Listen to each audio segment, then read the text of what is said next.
오늘 우리에게 주신 하나님 말씀 같이 봅니다. 열왕기상 19장 1절부터 8절까지 말씀이에요. 열왕기상 19장 1절부터 8절까지 말씀을 제가 봉독합니다. 아합이 엘리야가 행한 모든 일과 그가 어떻게 모든 선지자를 칼로 죽였는지를 이세벨에게 말하니 이세벨이 사신을 엘리야에게 보내어 이르되 내가 내일 이맘때에는 반드시 네 생명을 저 사람들 중 한 사람의 생명과 같게 하리라. 그렇게 하지 아니하면 신들이 내게 벌 위에 벌을 내림이 마땅하니라 한지라. 그가 이 형편을 보고 일어나 자기의 생명을 위해 도망하여 유다에 속한 브엘세바에 이르러 자기의 사환을 그곳에 머물게 하고 자기 자신은 광야로 들어가 하룻길쯤 가서 한 로뎀나무 아래에 앉아서 자기가 죽기를 원하여 이르되 여호와여 넉넉하오니 지금 내 생명을 거두시옵소서. 나는 내 조상들보다 낫지 못하나이다 하고 로뎀나무 아래에 누워 자더니 천사가 그를 어루만지며 그에게 이르되 일어나서 먹으라 하는지라. 본즉 머리맡에 숯불에 구운 떡과 한 병 물이 있더라.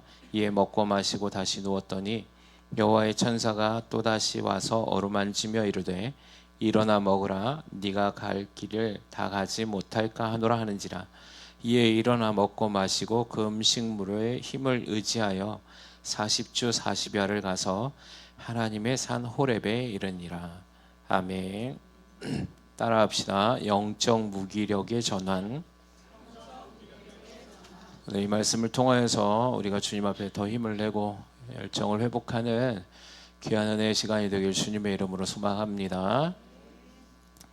벌써 2월의 첫 주, 2월 1일이죠 오늘. 벌써 2026년 한 달이 지나가고 2월이 시작이 됐습니다. 시간이 참 빠르게 지나갑니다. 우리 모두가 세월을 아끼고 주님 주신 은혜 가운데 나아가야 할 것 같습니다. 그러다 보면 우리 안에 여러 가지 일들이 생기는데 그런 여러 가지 일들, 문제들이 있을 때마다 주님께 간구하고 주님께 기도하고 주님을 만나야만 하는 것입니다. 여러분, 학습성 무기력감이라는 말이 있어요. 심리학 용어에. 이게 뭐냐면 어떤 좌절의 경험 때문에 새로운 도전을 포기하는 경우를 얘기합니다. 학습되어진 무기력감, 무력감이라는 말이에요. 근데 믿음의 생활을 하면 우리는 무기력할 때가 없지 않잖아요, 그죠? 우리도 무기력감이 찾아오고 또는 우울감도 있고 또는 허탈감도 느끼고 한마디로 힘 빠지고 맥 빠지는 경우들이 있잖아요. 왜냐? 우리도 연약한 인간이기 때문에 그래요. 그래서 이 학습성 무력감이라는 이 심리학 용어가 생긴 게 미국의 셀리그먼 박사라는 분이 연구를 해서 거기서 임상 실험을 통하여서 인간에게도 이런 일들이 나타난다는 것들을 알게 한 거죠. 개를 가지고 실험을 했는데 세 부류로 나누었어요, 개를. 그래서 이 세 부류의 상자에 개를 집어넣고 한 개는 아무런 반응 없이 그 상자에 이제 상자를 좀 높게 하고 벽을 높게 세워 놓은 거죠. 그리고 한 부류의 또 한 마리의 부류의 개는 상자 안에 동일하게 넣어놨는데 거기다가 전기 충격을 조금씩 주는 겁니다. 그래서 학습을 시켜요. 그 다음에 한 부류 또 하나의 마지막 개는 자기가 전기 충격을 가하더라도 머리를 판에 막 될 거 아니에요. 깜짝 놀라서 막 부딪힐 거 아니에요. 그래도 계속 전기 충격을 주는 겁니다. 그러니까 두 번째 개는 막 깜짝 놀라서 머리에 판을 부딪히면 전기 충격을 멈췄어요. 그러니까 이렇게 세 마리를 실험합니다. 그러니까 한 마리는 아무것도 없이, 그러니까 또 한 마리는 한 번씩 전기 충격을 주는데 놀라서 벽에다가 상자 판에다가 머리를 부딪히면 이제 안 주는 거고, 또 한 마리는 그냥 머리에다 갖다 부딪히든 뭐 막 깜짝 놀라서 막 뛰든 상관없이 계속 전기 충격을 주는 겁니다. 이렇게 훈련을 시켜요. 그리고 나서 실험을 합니다. 자, 이제 전기 충격을 가합니다. 처음에 아무것도 안 줬던 개에게 전기 충격을 이번에 좀 강하게 주는 거예요. 그러면 이 개들은 학습되어져 있잖아요. 어쨌든 이 개 처음에 전기 충격을 딱 주면 첫 번째 개는 놀라요. 왜냐하면 그 전에 한 번도 경험해보지 못한 거니까. 그래서 머리를 판에다가 막 부딪히다가 놀라서 판을 뛰어넘습니다. 네. 두 번째 개는 전기 충격이 뭔지 알잖아요. 전기 충격의 맛이 좀 그때보다 강하니까 이 개는 알아서 머리에다 판을 막 부딪힙니다. 학습된 거죠. 근데도 전기 충격이 멈추지 않아요. 그러니까 이 개도 그거를 보고 나서 바로 뛰어넘습니다. 안 된다는 거. 세 번째 개는 머리에다 판을 부딪혀도 전기 충격을 계속 줬다 그랬잖아요. 이 세 번째 개는 어떻게 되냐면 전기 충격이 가하니까 처음에 움찔하고 반응을 하다가 이내에 몇 초가 지나지 않아서 그 자리에서 포기하고 계속 전기 충격을 받습니다. 수용해요. 네. 이게 뭐냐면 학습된 무력감이라고 심리학 용어로 이제 그때부터 생겨나기 시작합니다. 여러분 그 세 번째 개는 그 다음에 어떤 일이 일어날지를 계속 경험하는 거죠. 그 아픔을. 근데 자기가 아무리 노력해도 안 된다는 상황을 그냥 수용해 버리는 겁니다. 돌파할 수 없는 거라고 생각한 거죠. 이걸 학습성 무력감이라고 얘기하는데 사람도 정도의 차이는 있는데 이 세 번째 개처럼 마찬가지라는 겁니다. 이게 학습된 무력감이 계속되어지면 그걸 그냥 수용하고 받아들이고 더 이상 거기서 탈피하거나 도망가거나 힘을 내보려고 하지 않더라는 것이죠. 믿음에 있어서 저와 여러분이 오늘 믿음 생활을 할 때 여러분 우리에게도 이런 학습된 무력감, 신앙의 무력감이 찾아올 수 있다는 사실입니다. 여러분 근데 여러분 놀라지 마십시오. 또 이것 때문에 나는 그런 믿음을 잘 못하고 있는 것인가? 여러분 우리가 이 학습된 무력감보다 더 큰 하나님의 은혜를 경험하지 못한 것에 우리가 상실되어지는 경우는 있지만 예수 그리스도의 크신 은혜를 경험한 모든 사람은 이 학습된 무력감에서부터 탈출할 수 있다는 사실을 여러분 믿으시기 바랍니다. 네. 문제는 뭐냐면 우리가 삶에서 경험이 얼마나 중요한가요? 학습되어진가? 신앙도 학습되어져야 되거든요. 여러분 우리가 주일에 이렇게 교회에 나와서 앉아 있습니다. 근데 어떤 사람은 진짜 하나님을 위해서 열망하면서 그 믿음대로 살아보려고 정말 노력을 많이 합니다. 그러니까 그 사람의 상황을 보면 그 사람이 늘 날마다 무력감과 어떤 문제들 속에서 많은 사람이 봐도 와 어떻게 저 사람은 저런 상황에서도 믿음을 붙잡을 수 있지? 라고 생각할 정도로 고난을 당하는 사람들을 보는데 근데 그 사람을 보면서 의아해야 하는 관점이 뭐냐면 그 사람 늘 날마다 일어서더라는 거예요. 근데 어떤 사람은 제가 전자에 말한 그 사람의 고통의 무게는 아닌데 내가 봐도 여러 사람이 봐도 저 사람이 이 정도 고통 갖고는 아닌 것 같은데 그냥 저 사람 별 문제 없는 것 같은데도 불구하고 조금의 시련만 오면 푹 주저앉아갖고 아무것도 못하고 포기해버리는 사람들이 있다는 것이죠. 믿음에 있어서. 그럼 과연 이것의 문제는 무엇일까? 어떤 사람은 정말 이해할 수 없는 고난과 역경 가운데서도 늘 날마다 새 힘을 통하여서 다시 한번 일어서는 새로운 삶을 추구하면서 달려나가는 사람이 있는가 하는 반면에 늘 똑같은 패턴 안에서 주저앉아 있는 거죠. 주저앉아 있으면서 그것을 그냥 고난을 수용해 버리는 거예요. 이 수용한다는 게 뭡니까? 나는 안 돼. 나는 아무리 노력해도 벗어날 수가 없어. 이런 식으로 주저앉아 버리는 사람들이 있다는 것이죠. 그거의 차이가 무엇일까? 그거의 차이는 살아계신 하나님을 만나느냐 그리고 그 경험이 있느냐의 차이라는 것이죠. 그 셀리그만 박사가 개를 통해서 연구했잖아요. 한 번 그 전기 충격에서 뛰어넘는 걸 경험한 개는 그 자리에 주저앉아 있지 않습니다. 그 고난을 탈피할 수 있는 방법을 깨달은 개는. 저와 여러분의 삶에도 동일합니다. 우리의 문제들. 여러분 오늘 본문의 말씀에 보면 열왕기 상에 엘리야라는 한 사람을 소개하고 있죠. 근데 이 사람에게 있어서 여러분 이 엘리야라는 사람이 얼마나 위대한 하나님의 선지자였습니까? 여러분 하나님의 창조 이래로 죽지 않고 하늘로 올라간 사람 중에 한 사람이죠. 죽지 않고 하늘로 승천한 사람은 두 사람인데 그 중에 한 사람이 엘리야라는 사람이었습니다. 그러면 이 엘리야라는 사람은 얼마나 대단했기에 하나님이 그를 죽이지 않고 이 땅에서 육신적 죽음을 맛보지 않게 하고 하늘에서 병거를 내려서, 여러분 엘리야가 하늘로 승천할 때 불병거가 내려왔다 그래요. 우린 본 적이 없습니다. 불병거가 어떤 건지, 그리고 하늘의 말이 어떤 건지 본 적이 없습니다. 예. 근데 엘리야를 봤단 말이죠. 그거 본 사람 두 사람이죠. 엘리야하고 엘리사. 그 얼마나 위대한 사람입니까, 그렇죠? 예수님도 이 땅 가운데 오셔서 육신의 죽음을 맞이하셨단 말이에요. 근데 죽음이 뭔지 모르는 거예요. 육신적 죽음은. 그러면 그 사람은 우리하고 완전히 차원이 다른 사람이냐? 아니라는 겁니다. 오늘 열왕기상 19장의 내용이 뭐냐면, 우리가 잘 알고 있는 이 아합이라는 왕의, 그리고 그의 부인 이세벨이라는 이 악한 이 두 사람의 만행 속에서 하나님께서 아무리 얘기해도 깨닫지 못하고 자기들이 악을 행하고 있으니까 엘리야를 통하여서 그 땅 가운데 기근을 내려라, 기근을 내리게 하겠다 해서 3년 동안을 기근을 내리잖아요.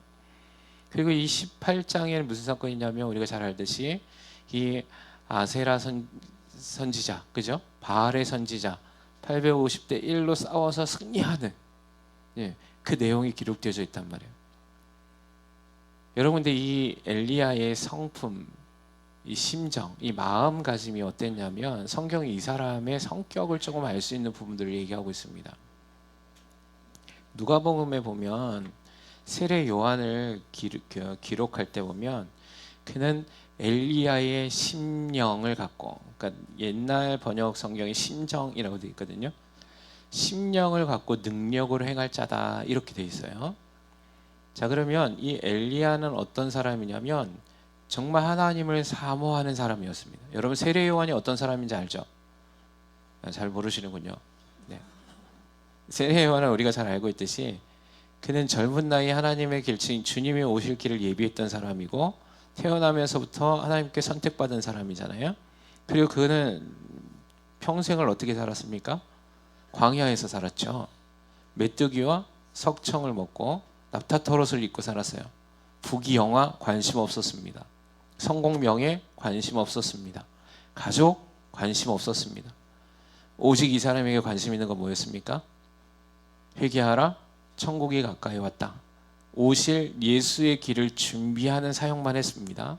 근데 이 사람의 심령이, 이 사람은 굉장히 마음이 확고하고 믿음이 단단한 사람이죠. 그래서 아무리 그 당대 헤롯이 뭐라 해도 아닌 건 아니라고 얘기해버리는 사람입니다. 믿음에 근거해서. 그래서 뭐라고 얘기합니까? 막 그 잘못된 부분들을 신랄하게 얘기해 줍니다. 굉장히 믿음을 타협하지 않는 굳건한 심령의 소유자였잖아요. 이게 세례 요한이잖아요. 그러면 엘리야는 어떤 사람이었습니까? 엘리야도 동일한 성품을 가졌다라고 성경이 얘기하고 있는 거예요. 그러니까 엘리야는 아합이 뭐라 해도 그걸로 막 쫄거나 두려워하는 사람이 아니었습니다. 하나님의 말씀만을 생각하고 달려나갔던 사람이에요. 근데 이 엘리야의 성품 중에 또 하나 뭐가 있냐면, 그 나라 이스라엘 민족에 대한 긍휼과 마음이 있었습니다.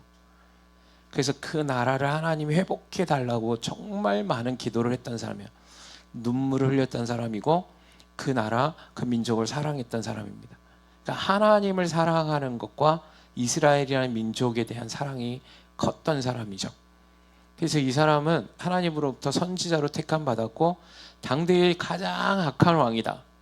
아마 이스라엘 그 남이나 북을 통틀어서 가장 악한 왕 하면 아합이라고 떠올 정도로 정말 나쁜 사람이거든요.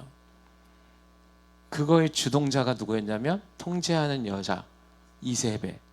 그래서 이세벨의 영이 따로 있을 정도로 그 여자의 악함이 성경이 기록되어져 있잖아요. 그 시대에 하나님의 말씀을 선포하면 다 갖다 죽였습니다. 이세벨이. 여호와를 섬기는 선지자들을 다 갖다 잡아 죽인 거예요. 예. 그래서 여기 보면 오늘 본문에 나오지는 않았지만 18장에 나중에 집에 가서 한번 읽어보세요. 예. 그래가지고 이 엘리야가 뭐라고 생각했냐면, 그 당대에 하나님을 섬기는, 하나님을 따르는 사람이 누구만 있다고 생각했습니까? 자기 혼자만 남았다고 생각할 정도로. 예. 이거 다 죽였다는 거예요. 그러니까 이 아합이나 이세벨의 눈에 가시는 누구죠? 엘리야죠. 저 엘리야만 없으면 될 것 같거든요. 그러면 자기 마음대로 할 수 있을 것 같거든요. 근데 엘리야가 쉽게 자기 말을 안 듣습니다. 왜냐하면 엘리야는 누구를 두려워했습니까?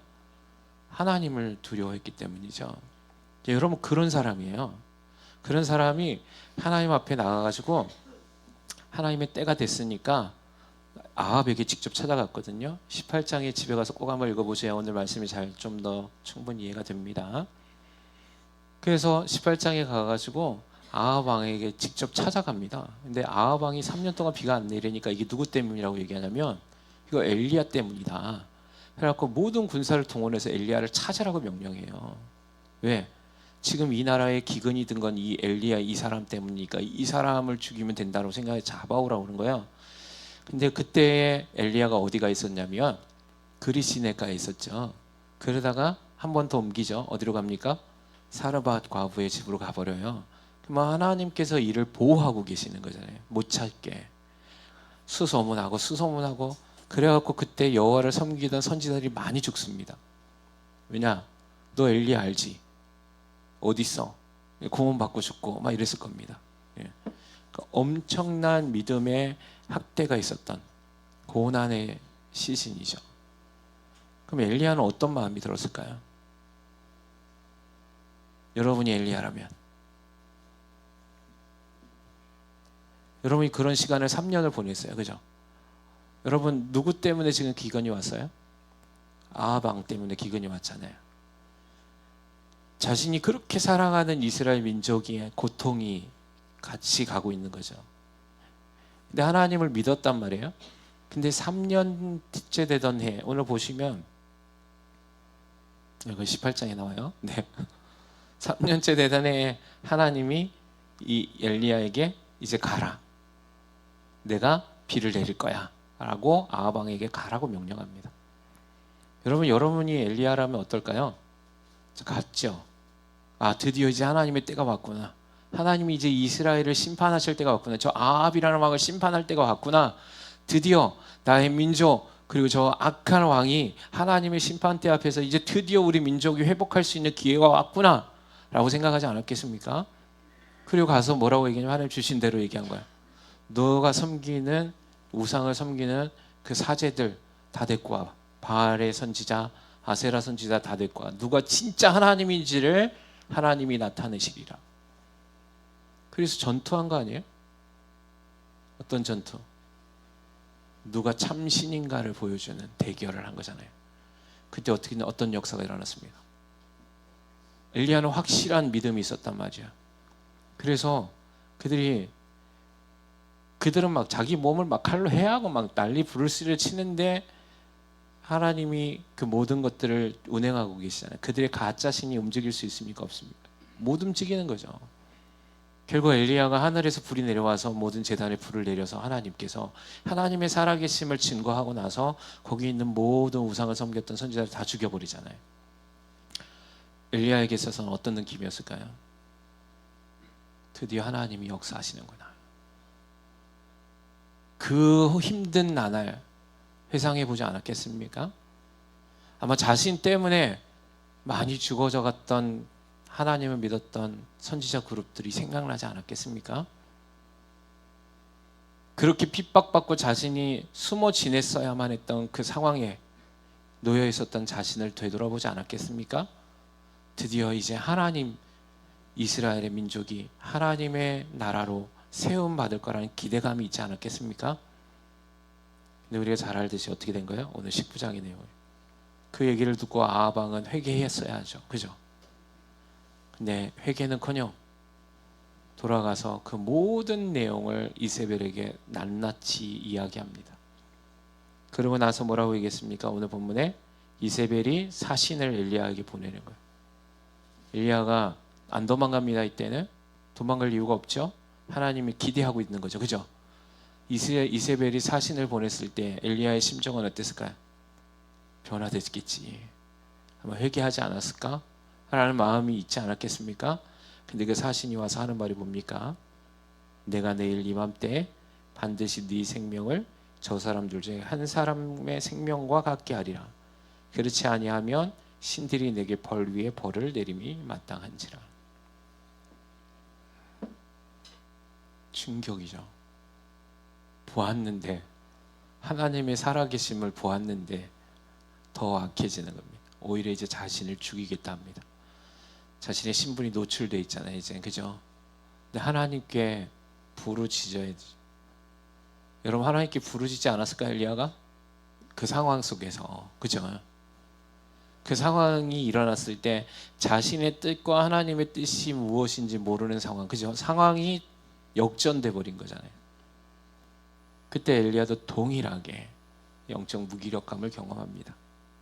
그래서 오늘 본문에 보면 3절에 뭐라고 하냐면 그가 이 형편을 보고 일어나 이렇게 돼 있어요. 어떤 형편? 자기가 죽게 된 것. 그래서 뭐라고 하냐면 자기의 생명을 위해 도망갔다 이렇게 돼 있습니다. 우리가 알던 엘리야의 모습 아니잖아요.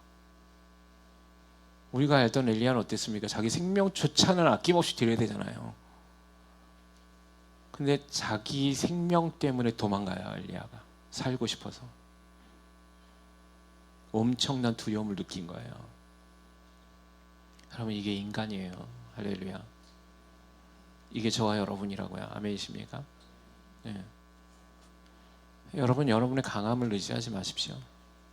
우리는 언제든지 넘어질 수 있는 존재, 언제든지 주님 배반할 수 있는 존재, 언제든지 믿음을 땅바닥에 팽개쳐 버릴 수 있는 존재.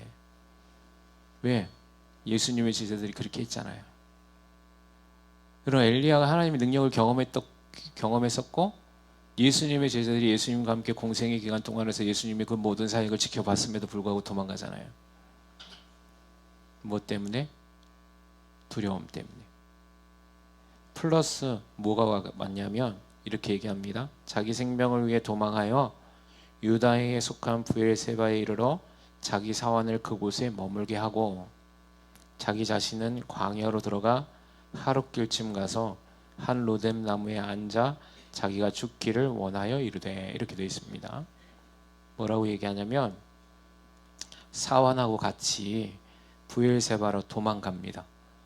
근데 사환을 어디다 냅두냐면 브엘세바에 내버려 두고 자기는 어디로 갑니까? 광야로 들어가는 거예요. 여러분, 무기력감, 허탈감, 정말 기진맥진하면 옆에 아무도 없기를 원하거든요. 사환도 지금은 위로가 되지 않는 거예요. 사환도 내버려 두고 혼자 들어가는 거예요. 뭐 때문에 들어가는 거예요? 아무것도 못하겠다는 거예요. 이제 무기력감과 극도의 우울감이 찾아왔습니다. 그리고 나서 뭐라고 얘기합니까? 살 소망이 끊어진 사람이 됐습니다. 이제 뭘 해야 될지 모르겠는 거죠. 이 나라를 위해서 하나님의 뜻이 무엇인지조차 구할 힘이 없는 거예요. 그저 무엇만 구합니까? 하나님, 나 이제 그만했으면 좋겠습니다. 하나님, 이제 그만 살았으면 좋겠습니다. 이 악한 세대, 이 변하지 않는 세대, 이 아방이 통치하는 이 이스라엘의 이 세대, 희망이 없습니다. 하나님, 내가 주님의 뜻을 이루려 노력하지 않았습니까? 그래서 오늘 이런 고백을 하는 겁니다. 주님, 지금 넉넉하오니 지금 내 생명을 거두시옵소서. 나는 내 조상들보다 낫지 못하니이다. 하나님, 제가 보니까 저는 그래도 좀 난 줄 알았는데 우리의 믿음의 선진들보다 훨씬 못한 존재임을 알았습니다. 저는 그 정도의 사역을 감당할 수 있는 사람이 아닙니다. 주님, 이제 나의 그 모든 것을 주님 거두어 주시옵소서 라고 간청하고 있는 거죠. 여러분의 신앙생활 가운데, 믿음생활 가운데 이런 적이 있으십니까? 아니면 오늘 살아감에 이런 무기력감으로 인하여서 하나님 앞에 호소하고 있지는 않습니까? 그러면 우리가 여기까지만 보면 문제가 있죠. 근데 엘리야는 좀 달라요. 그래도 역시 엘리야구나. 이 영적 무기력감이 찾아왔을 때 여러분, 지금 엘리야는 갈 목적지가 있었어요. 그래서 천사가 나타나서 떡과 물을 주죠. 그 네가 가야 할 길을 다 못 갈 것 같다 이렇게 얘기했어요. 그러니까 목적지가 있는 곳으로 가는 거예요. 그게 어디냐면 하나님의 산 호렙이었습니다. 그곳으로 가기를 지금 목적지를 정하고 있는 거예요. 여러분, 그래서 오늘 이 시간 우리가 영적인 무기력감을 돌파하고 전환시킬 수 있는 방법을 보는 거죠. 여러분, 우리는 누구나 여기 있는 모든 사람, 저를 비롯한 모든 사람에게 영적 무기력감이 찾아올 수 있습니다. 그럼 우리는 어떻게 해야 되느냐? 우리 엘리야처럼 선택해야 된다는 것이죠. 할렐루야. 그래야만 그 안에서 우리는 주님을 만날 수 있다는 사실입니다. 그럼 엘리야가 한 것은 무엇일까요?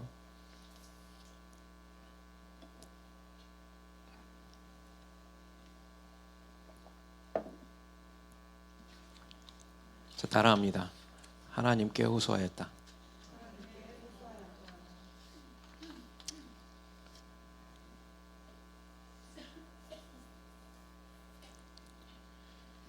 여러분, 지금 엘리야는 무기력감, 정말 탈진한 상태가 됐거든요.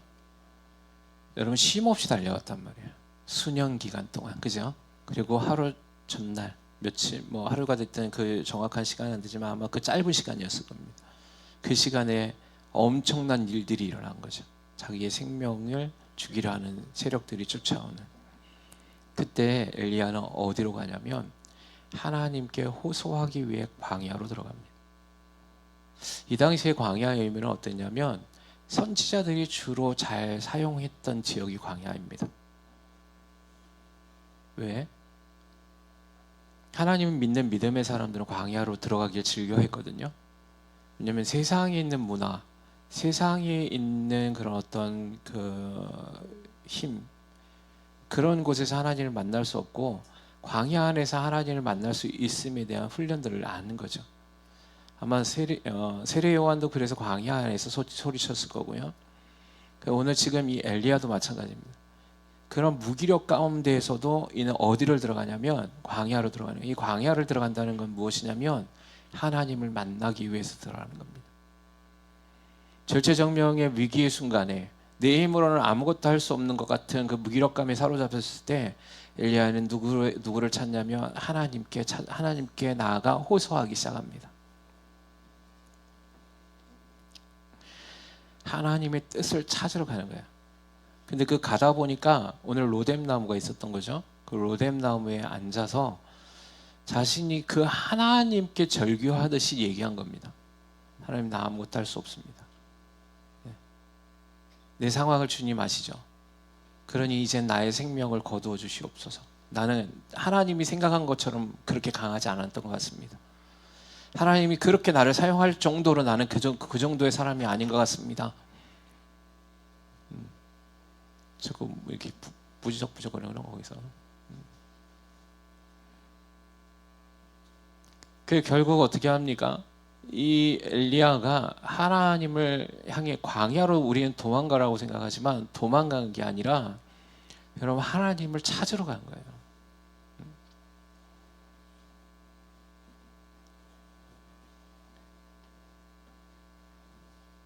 왜 하나님을 찾아야만 했습니까? 엘리야는 자신이 생각했던 뜻과 하나님이 만들어 가시는 뜻이 다름을 느낀 거죠. 이해할 수 없는 겁니다, 지금. 그죠? 여러분, 엘리야가 무기력감이 찾아왔던 건 자기가 생각한 이런 하나님에 대한 기대치가 있었죠. 그걸 버텨낸 거죠. 어쨌든 인내한 거죠. 근데 실상의 결말은 자기가 생각했던 그 뜻이 아니었던 거예요. 내 뜻이 곧 하나님의 뜻이라고 맞았다라고 생각했지만 결국 하나님이 현실에서 나타난 하나님의 이적은 그와 반대의 개념으로 들어갔거든요. 그러니까 이 엘리야는 지금 어떻게 해야 되냐면 하나님의 뜻을 찾아야만 하는 겁니다. 내 마음의 무기력감, 나 아무것도 못할 것 같지만 하나님의 뜻이 무엇인지를 알기 위해 광야로 들어가는 겁니다. 사랑하는 최하는 교회 성도 여러분, 여러분의 무기력감과 우울감 또는 어떤 믿음의 탈진들이 오셨습니까? 그때 우리는 대부분 어떻게 합니까? 기도하지 않습니다. 하나님의 뜻을 발견해내려고 하지 않습니다. 우리는 어떻게 합니까? 그냥 원망과 분노로 차서 이젠 더 이상 아무것도 안 할 겁니다라고 반항해 버립니다. 거역하죠.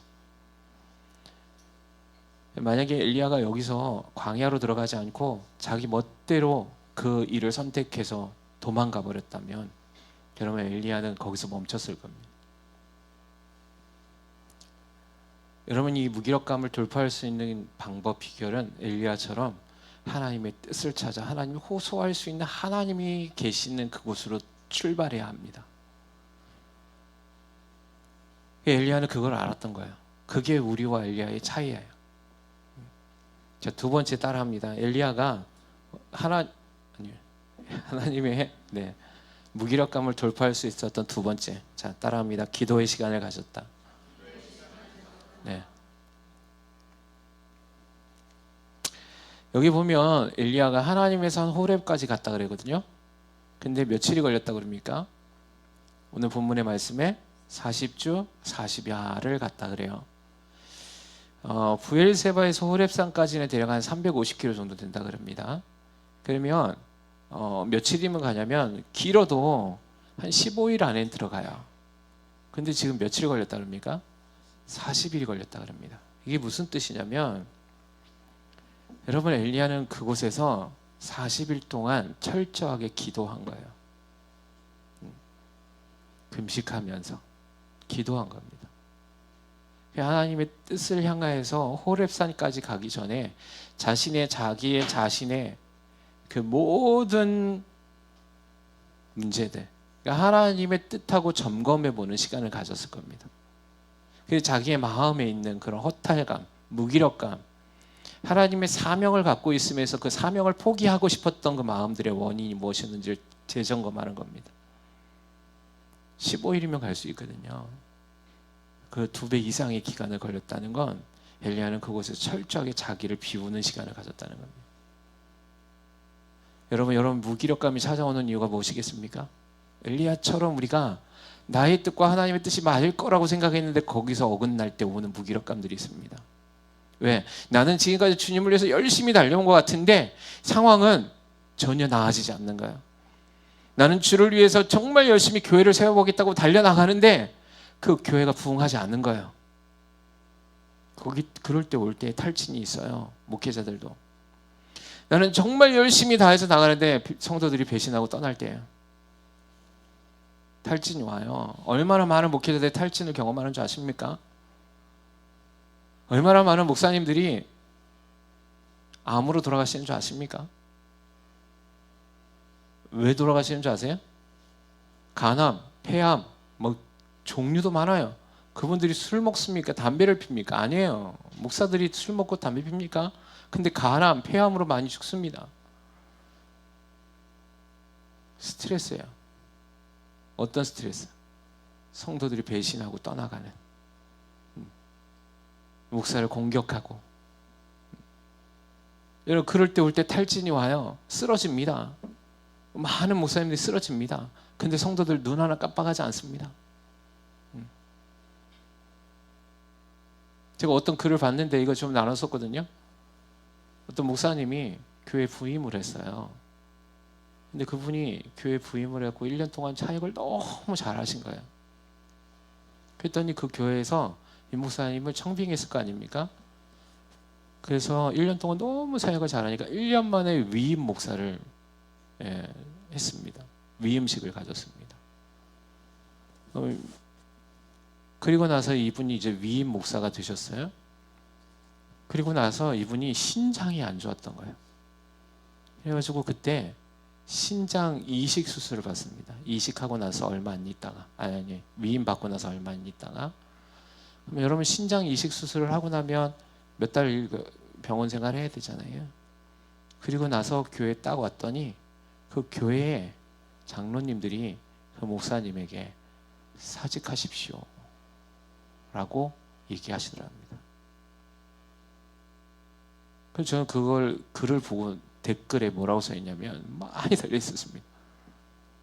믿지 않는 사람들도 달았던 것 같아요. 그래서 그 댓글에 참 교회가 이러면 됩니까?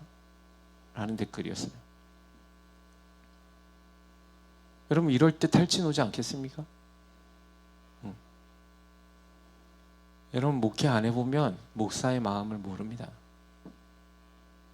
그나마 목사들 주님의 마음을, 주님이 얼마나 힘들었을까 조금을 경험하는 거거든요. 그런데도 불구하고 이렇게 탈진이 와요. 나는 우리 교회가 이러지 않길 주님의 이름으로 소망합니다. 배신하지 마라. 옆에 분들 인사하세요. 배신하지 맙시다. 뭐 인사를 안 하는 날 크게 하시오. 다들 배신하지 맙시다. 인사하세요 빨리. 인사 안 하는 사람들은 배신자예요. 응? 해보겠다는 거죠. 나고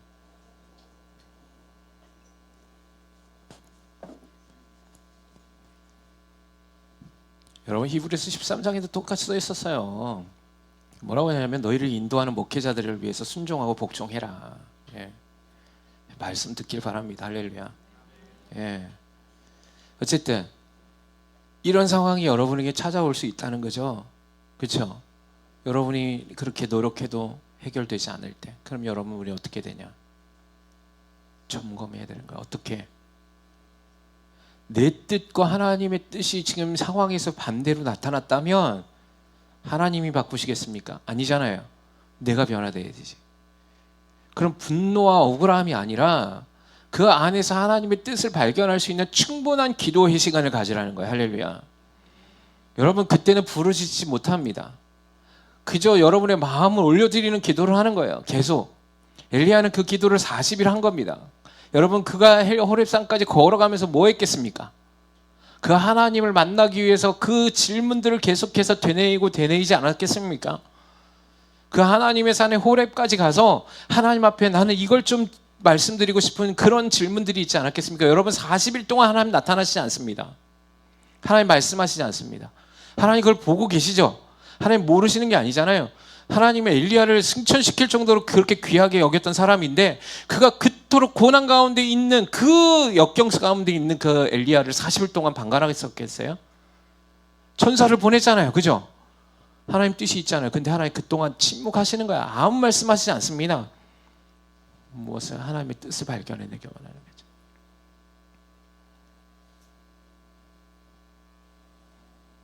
거죠. 시간이 많이 갔네요. 자, 결국 엘리야가 뭐라고 얘기하냐면 엘리야가 40일의 기도의 시간을 통하여 하나님의 산 호렙까지 이르고 드디어 무엇을 하냐면 영적 돌파에 마지막 세 번째 따라합니다. 말씀을 들었다. 엘리야가 호렙에 이르렀어요. 그때 하나님이 임하십니다. 그리고 말씀해 주세요. 9절에 보면 엘리야가 그곳 굴에 들어가 거기 머물더니 여호와의 말씀이 그에게 임하여 이르시되 엘리야야 네가 어찌하여 여기 있느냐 이렇게 얘기하세요. 그리고 그가 대답하되 내가 만군의 하나님께 여호와께 열심히 유별하오니 이는 이스라엘 자손이 주의 언약을 버리고 주의 제단을 헐며 칼로 주의 선지자들을 죽였음이오며 오직 나만 남았거늘 그들이 내 생명을 찾아 뺏으려 합니다. 이렇게 얘기해요. 그러자 여호와께서 이르시되 너는 나가서 여호와 앞에 산에 서라 하시더니 여호와께서 지나가시는데 이렇게 얘기합니다. 자, 9절에서는 하나님의 말씀이 임해요. 그리고 엘리야가 지금까지 40일 동안에 그 질문을 던지는 거죠. 그죠? 그래서 질문을 했는데 하나님 거기서 응답하지 않고 너 그만해 라고 얘기하고 너 밖에 나가서 하나님의 산 앞에 서라 이렇게 얘기해요. 그리고 나서 하나님이 어떻게 하시냐면 이렇게 얘기합니다. 지나가세요. 하나님 앞에 서라 하신 여호와께서 지나가시는데 크고 바람이 불어요. 바람이 샥 하고 지나가는데 엄청난 바람이 드는데 여호와께서 지나가십니다. 그래서 그 두 번째 하나님이 바위를 부수고 하나님이 지진을 나게 하는데 거기도 하나님이 계시지 않아요. 그리고 난 후에 뭐가 있습니까? 지진 후에 불 가운데 여호와께서 계시지 아니하더니 불 후에 세미한 소리가 있는지라 이렇게 돼요. 자, 엘리야가 듣고 겉옷으로 얼굴을 가려요. 이때 무슨 말이에요? 하나님이 임재하시기 전에 나타난 증상이 크고 강한 바람과 지진과 불이 임해요. 이거는 표징이에요. 하나님의 임재의 표징. 그건 하나님이 아니에요. 아멘이십니까? 근데 엘리야는 크고 강한 바람, 하늘에서 불이 떨어지는 것도 봤단 말이죠. 언제? 바알과 아세라 선지자 대결할 때 하늘에서 불이 떨어져서 그건 하나님이 아니에요. 하나님의 사인이죠. 상징이죠. 표징이죠. 하나님이 그걸 보내도 엘리야는 하나님이 누구이신지 그곳에 하나님이 계시지 않다는 걸 압니다. 거기에 반응하지 않습니다. 근데 진짜 하나님이 언제 나타나냐면 그거 후에 나타나시죠. 그래서 엘리야가 처음에 말씀이라는 걸 알아서 얼굴로 가리지 않지만 이제는 하나님이 임재하셨다는 사실을 알고 자기 얼굴을 가립니다. 하나님이 진짜 임하세요. 그리고 난 뒤에 뭐라고 얘기하냐면 다시 얘기합니다. 똑같이 얘기하죠. 생명을 뺏으려 합니다. 자, 이때의 엘리야와 로뎀나무 아래에 있었던 이 엘리야는 상황이 되게 많이 달라져 있습니다. 이거는 뭔가 억울하고 분노해서 질문하는 게 아니에요. 무슨 질문이죠? 하나님의 뜻이 무엇이었는지 알고 싶습니다. 라는 질문이에요. 하나님, 내가 하나님 열심으로 했습니다. 여기 이때는 죽겠다 얘기하지 않아요. 예. 뭐라고 얘기하냐면 주의 제단을 칼로 죽이고 선지자들을 죽였는데 하나님 나만 찾았는데 나 또한 죽이려고 합니다. 하나님 어떻게 해야 될까요? 라고 질문하는 거예요.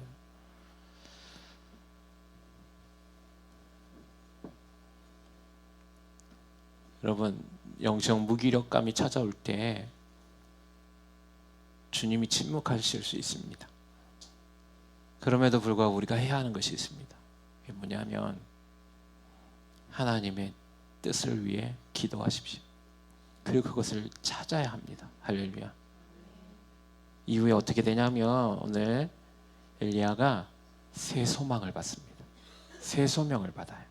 그리고 그 일을 넉넉히 해 나갑니다. 이후에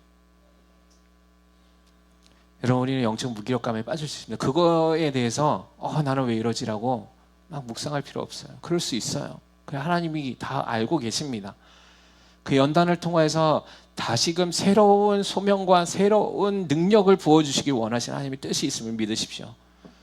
그러나 마귀는 그렇지 않습니다. 우리를 무기력감에, 우울감에, 극도의 허탈과 탈진 가운데 묶어두려고 합니다. 그래서 예수 믿어봤자 소용이 없지, 내 힘으로 살아가게끔 하려고 합니다. 하나님의 뜻을 이루는 것보다 내 뜻을 이루는 삶으로 돌아가게끔 하려고 합니다. 그거는 예수의 제자들이든 지금 엘리야든 다 동일했다는 거죠. 예수님도 그 시험을 당한 겁니다. 네가 하나님의 아들이라면 네가 뛰어내려 보라고 얘기하는 겁니다. 사명을 잃게 하는 거죠. 여러분, 우리 교회에 사명이 주어졌습니다. 아멘이십니까? 이 일을 위해서 때로는 어렵고 때로는 힘들 때도 있을 겁니다. 때로는 탈진이 올 수도 있습니다. 그러나 여러분이 절대로 포기하지 말아야 합니다. 할렐루야. 그리고 그런 기간이 있다면 여러분의 삶을 자꾸만 찾아서 세상과 비교하지 마시고 하나님의 뜻을 찾아내십시오. 하나님께 호소하십시오. 하나님께서 말씀하시는 그 뜻이 무엇인지 알지 못할 땐 충분한 감정을 하나님 앞에서 점검하십시오. 그 기간이 40일이든 50일이 됐든 내 마음이 하나님의 뜻을 찾으려 하고 그 뜻을 발견해내려고 하는 마음이 들 때까지 세상으로 나아가지 마십시오. 세상의 일을 버리지 마십시오. 세상에 있는 것들을 추구하지 마십시오. 하나님을 잃어버린 채 내가 세상에서 좀 더 먹고 좀 더 마시고 좀 더 잘 되는 이유는 아무 의미가 없습니다. 그건 우리에게 저주요, 그것은 하나님이 심판받게 되지 않습니다. 여러분이 하나님을 찾지 못하는 순간, 그 순간이 위기라는 사실을 아셔야 돼요. 영적 무기력감, 영적 탈진이 오는 순간이 아니라 영적 무기력감과 탈진 가운데서 하나님을 놓치지 않는 것, 그럼 그 사람은 희망이 있는 겁니다. 그러나 내가 지금 잘 살고 풍요로움에도 하나님을 붙잡지 못했다, 그럼 이 사람은 심판을 받은 거예요. 그러니 여러분, 오늘 시간에 말씀을 꼭 붙잡고 올 한해 하나님 주시는 이 비전들을 반드시 성취해낼 수 있음을 믿으시기 바랍니다. 때로는 이런 시험, 이런 환난, 이런 역경이 있음을 여러분 받아들이십시오. 예수 믿으면 이런 상황이 없습니까? 아니잖아요. 예수 믿으면 이런 고난이 있죠. 더 많이 있습니다. 두려워하지 마십시오. 염려하지 마십시오. 놀라 뒤로 물러나지 마십시오. 언제나 그 자리에 계신 하나님 계시니 그분과 동행하며 달려나가시고 날마다 승리하며 주님의 영광 가운데 참여하는 저와 여러분의 삶이 되길 주님의 이름으로 축원합니다.